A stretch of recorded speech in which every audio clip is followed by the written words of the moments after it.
साथियों, street vendor से जुड़ी एक और योजना पर तेजी से काम किया जा रहा है।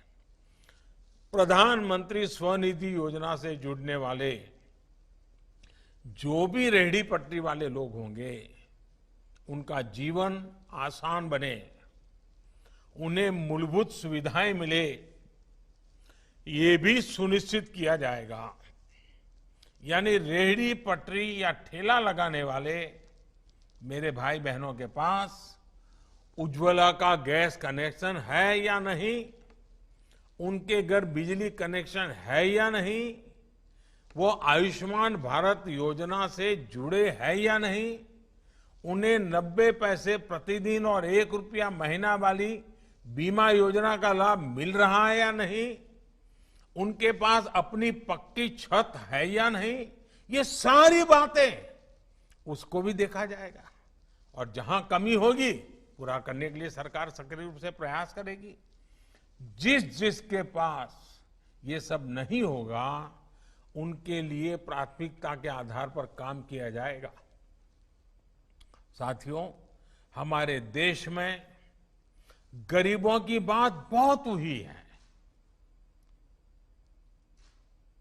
कई लोगों ने तो जिंदगी में बार बार गरीब गरीब ही बोलते रहे हैं, लेकिन गरीबों के लिए जितना काम पिछले 6 साल में हुआ है और बिल्कुल प्लानिंग से हुआ है, एक चीज के साथ दूसरी चीज, दूसरे से जुड़ी हुई तीसरी चीज, हर चीज की भरपाई हो और गरीबी से लड़ने की उसको ताकत मिले और खुद ही गरीबी को परास्त करके गरीबी से बाहर निकले, उस दिशा में एक के बाद एक कदम अनेक नई पहलें उठाई गई हैं और ये पहले कभी नहीं हुआ जो 6 साल में हुआ है।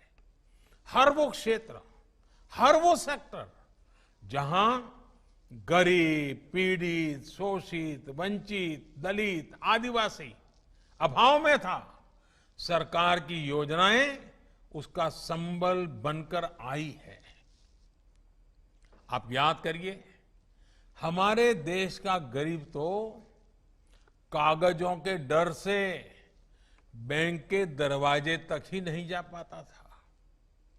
प्रधानमंत्री जनधन योजना के माध्यम से देश भर में 40 करोड़ से अधिक गरीबों के, निम्न मध्यम वर्ग के लोगों के बैंक खाते खुलवाए गए हैं।